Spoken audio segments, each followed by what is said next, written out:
Welcome back to Why We Buy It. Today we want to talk about short-term traveling.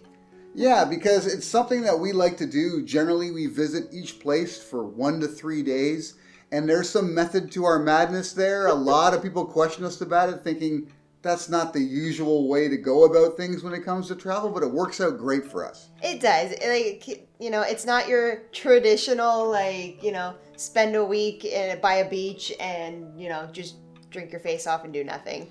And I totally understand the whole idea behind a relaxing vacation, but generally speaking, when it comes to relaxing, we can do that at home. When we go on vacation, it's more about seeing things we've never seen, experiencing things you can't experience in Toronto where we live. Correct. And seeing places that existed long before even Canada did. So that's what it's about. It's more of an adventure travel for us.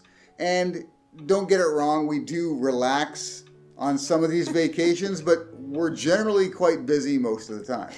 I want to say, we relax on the flight. When we're traveling, so the one trip we did, we went to Vegas. Now, we were supposed to be there for 3 days, and we were shorted 1 day because they overbooked the flight. And there was this lovely elderly couple that were trying to get home. So we gave up our seats. But, we did get benefit from it because they did put us up in a hotel and we did get a lot of travel vouchers. So, we did miss out on a day. So we were like, okay, what are we going to take out of this vacation? And the big thing that we really wanted to do was the Grand Canyon, but it's a full day, right? Yeah, we sacrificed the canyon because it takes a full day to do it. So what did we do instead? We did the whole rest of Vegas. I think we put in about 10 to 15 kilometers of walking each day. Per day. Each day. But we saw everything that Vegas had to offer besides the Grand Canyon. Yeah, and honestly, we were satisfied. And will we go back to Vegas? 100%. Probably. That's another reason why we were okay giving up a day, because a trip to Vegas from Toronto isn't that expensive. Yeah. It would have been different if we were going to Japan for 4 days and we had to give up a day. Then that wouldn't have been the case. But in that case, the 3 days was more than satisfying. We didn't really feel like we missed out on much. Sure, someday we'll go back and that time we'll schedule the Grand Canyon. Yeah. But generally speaking, most places you visit, you can see the majority of what's there on offer in a day. Yeah, and I also want to say too, it's you guys know that we love cruising, right? Cruising is basically short-term travel in one giant trip. Yeah, it's right? a bunch of short-term vacations, one after another. But the one thing that we love about cruising, and the reason we continue to keep cruising, is because each place you go, you have a max of usually 2 days at a port. But if you feel that, you want to see more of a certain place, then you have that option to go back and do that. But I like the idea of just going there for a day, getting a feel for what it is, and then, making that option if we want to go and spend another week or so. No disrespect to some of the places we visited, but some of the places we visited, 1 day is enough. Is enough. You have your 1 day there. You don't want to go back. You don't ever want to go back because you've seen it all. Correct. Our very first cruise together, we did the Caribbean, and if you of those tiny islands. Those islands are small. I think we saw Saint Martin in 4 hours.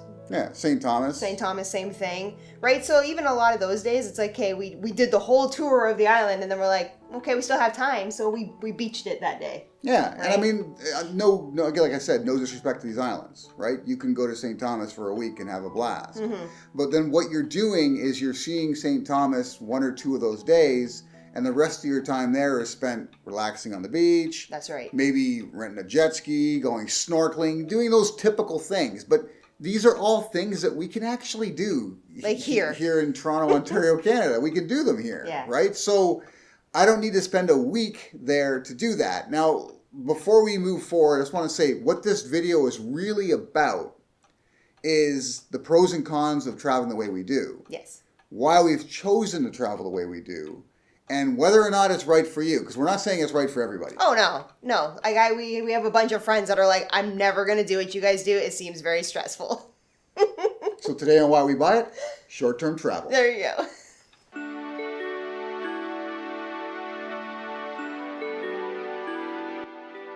So let's get into some of the pros and cons of short-term travel, and I want to begin with one of the biggest pros to me, and that's the cost, the money savings. Yeah.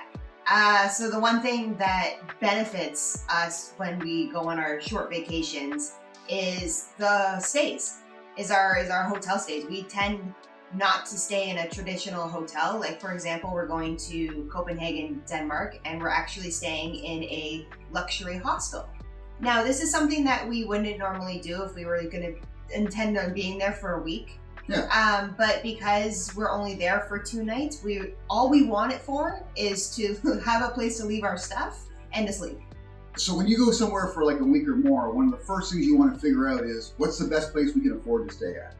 Because you're going to be there for a week or more, right? You're going to look for a resort that's like a 4 or 5 star resort, maybe minimum 3-star resort, depending on what you're accustomed to. Mm-hmm. And you're going to try and find the best possible deal and amenities that are available for a relatively affordable price. But when you're only there for a couple of nights, you don't really care so much where you stay. You care a little bit because you kind of still want to know safety and, everything like that. But yeah, you don't really care what the extra amenities are that are available to you. So that's one way that we like to save money when we only go away for a short period of time. The second thing is that, Cove and I are very active people. So we like to see as much as humanly possible in certain areas, right? And that means generally finding a location that's very centralized. Yeah. Right? That's right in the heart of everything.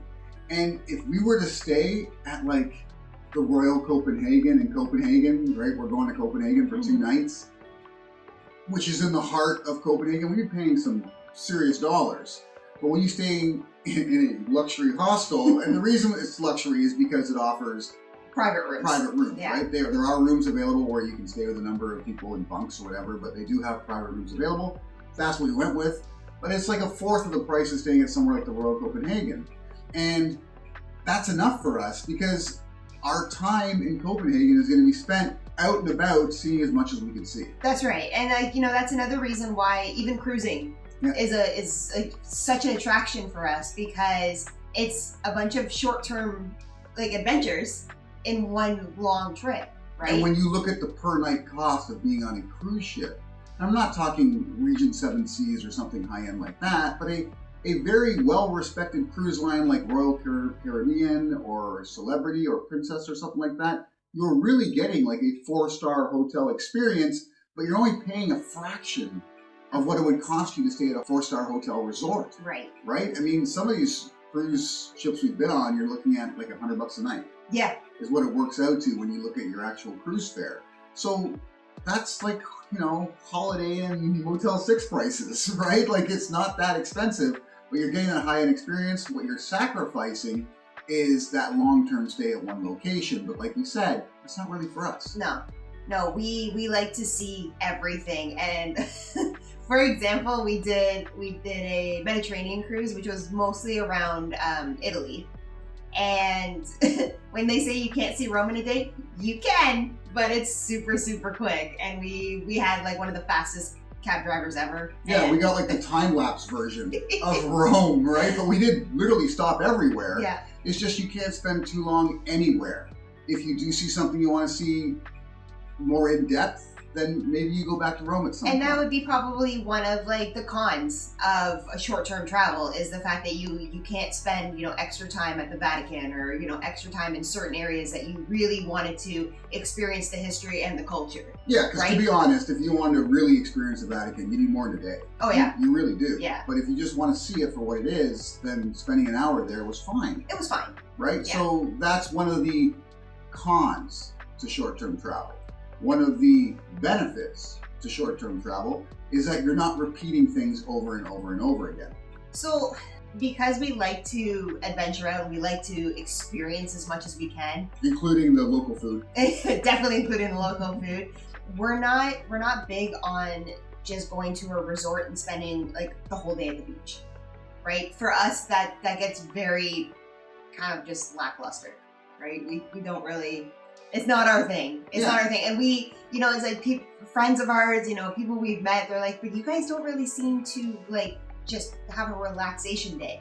But for us, it's like going out and experiencing things and, being on the go is very relaxing for us. Yeah, and when I say experiencing things over and over and over again, to give an example, because you mentioned the Mediterranean cruise, the Mediterranean cruise began in Venice. And when we were there, we had one of the most incredible dining experiences we've ever had. That's for it sure. was 5-star all the way, as authentic Italian dining as you can have. And being foodies, that was a great moment and experience on that particular vacation. Yeah.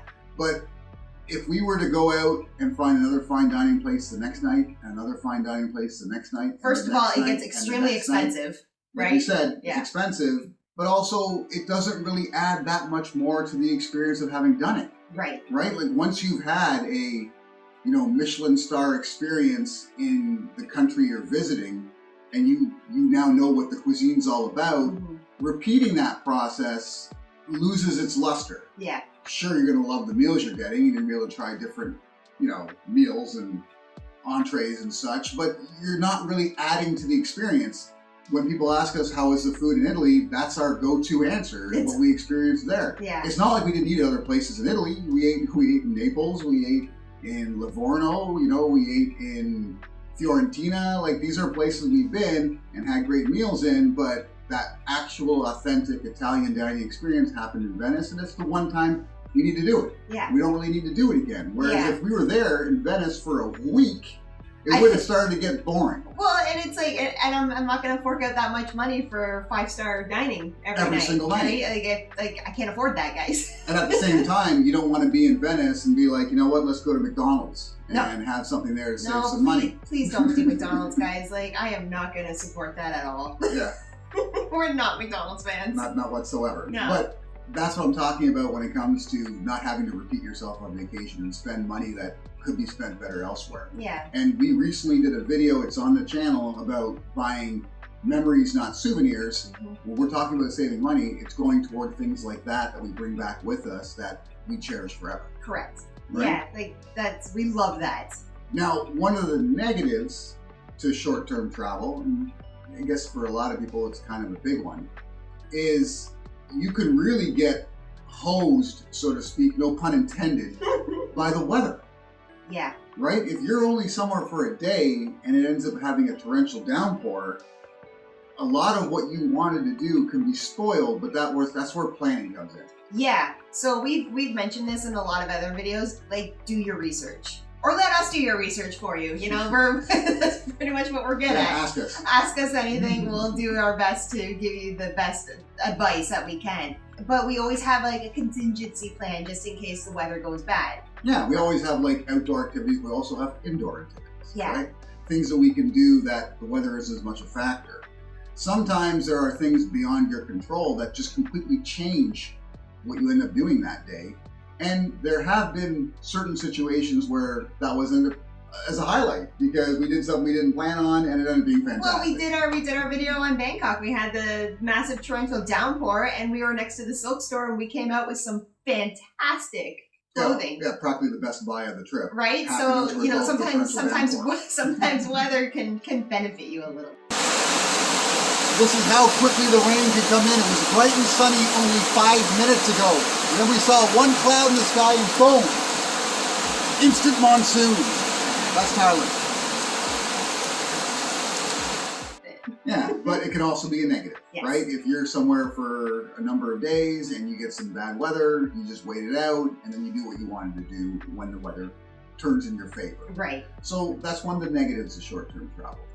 Another positive I've found with short-term travel is that we visited places that we would have never visited before. We would have never been on our list. Yeah, so for example, it's, there's a lot of places in the Caribbean that we went to on our first cruise, and they were never even on my list because, me not traveling as much as he did when I was growing up, I didn't really look at smaller islands. I didn't look at them either. They weren't on my list either. Right? Because nobody talks about how great it was to go to Saint Martin for 2 weeks. No one ever mentions that. No. You don't even get advertisements for Saint Martin here in Toronto, Ontario, Canada. Yeah. But when it's part of an itinerary on a cruise, you're going to be there for 1 day, it's this little tiny dot of an island. It's a very small island. It's a very cool island, but it's a very small island. I think we saw it within 4 hours, and then the rest of the day we just headed to the beach. But we still got to experience that whole island, which was great. But yeah, it was never like high on our list to go.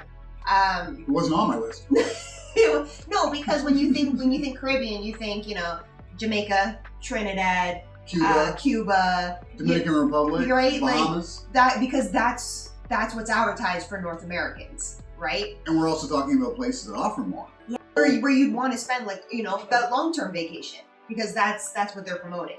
Yeah. Now, I'm not saying going to St. Martin for a week would be a waste, because depending on what you want to do, it could be worth it. If you're big into scuba diving, I'm an actual scuba diver.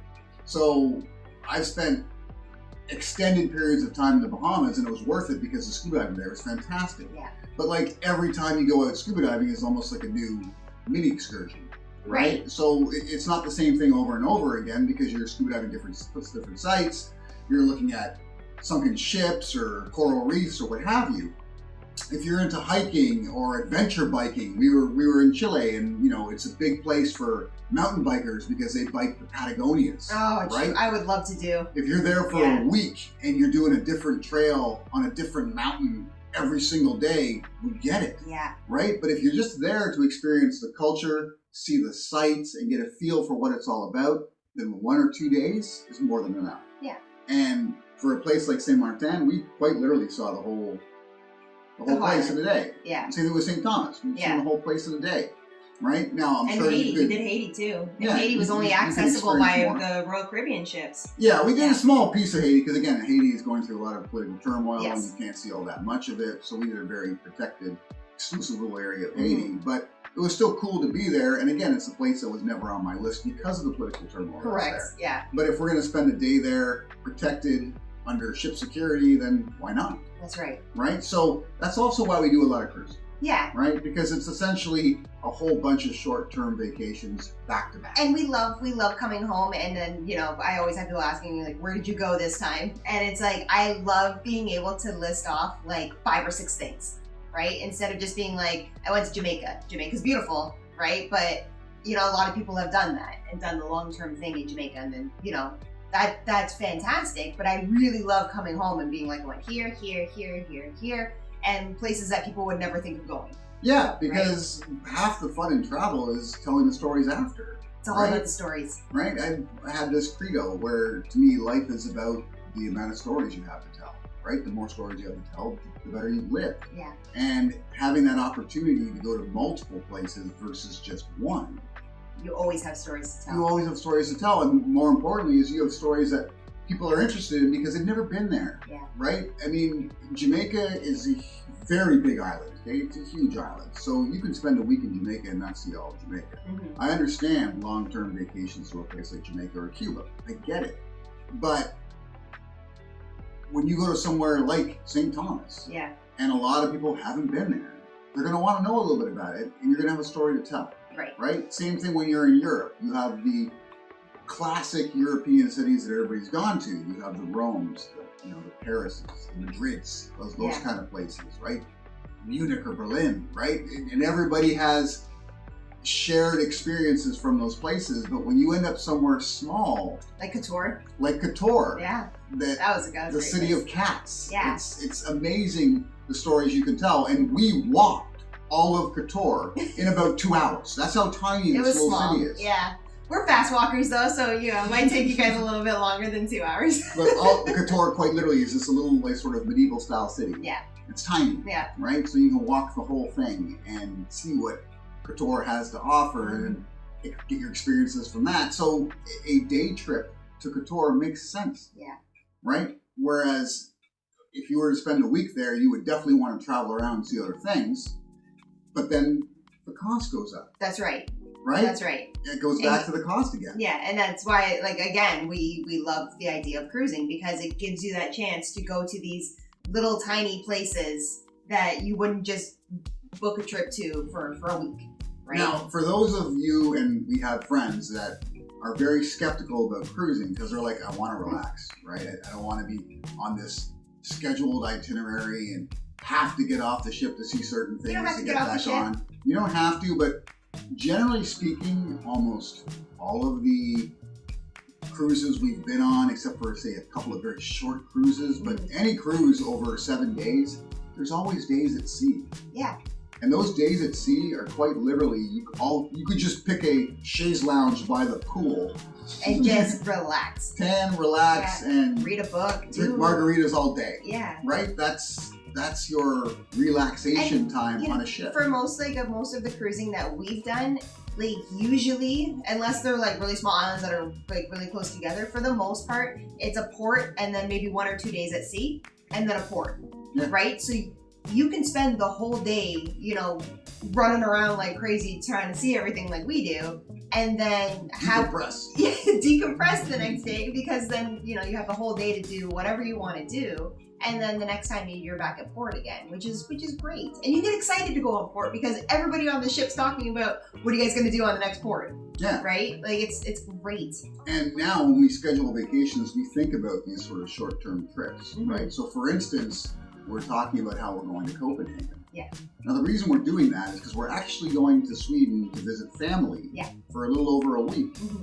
And then instead of being there for 2 more days and then flying straight back from Sweden, we're taking a train or getting a ride with one of my relatives down to Copenhagen, because it's only a 3-hour train ride, like a 2-hour car ride. Yeah. Right? To get there, because Europe's so congested, right? So tiny. So having that available to us is why not? You only need a couple of days in Copenhagen to really see it all. And it's an additional experience you can have while you're already away. That's right. Right? So we're now looking at planning our vacations that way. And it's something we would suggest to you. We had just done our Singapore video on why Singapore is one of the world's greatest cities. But we mentioned in that video that if you're going to Southeast Asia, try to find a stopover in Singapore for 1 day, because in 1 day, it's incredible the amount of experiences you can have. Yeah, or, we've said it before too, where it's like, we'll spend an extra couple days before we even head onto a ship, because we want to spend 1 or 2 nights wherever we start or wherever we end, because we want to just experience it just a little bit longer. That's right. But and nothing. That little extra. Yeah, so it just makes it like that much more special. Yeah, and if you've been finding our content helpful and informative, we're going to offer a little bit more of you coming up soon, because we did make it into the YouTube Partner Program, thanks to you guys, much quicker than we expected. So we're not launching it immediately, but the membership channel will be available beginning in September. Yeah, so thank you guys so much. We are extremely grateful, super excited, and thank you. Get ready for us to get back. Till next time.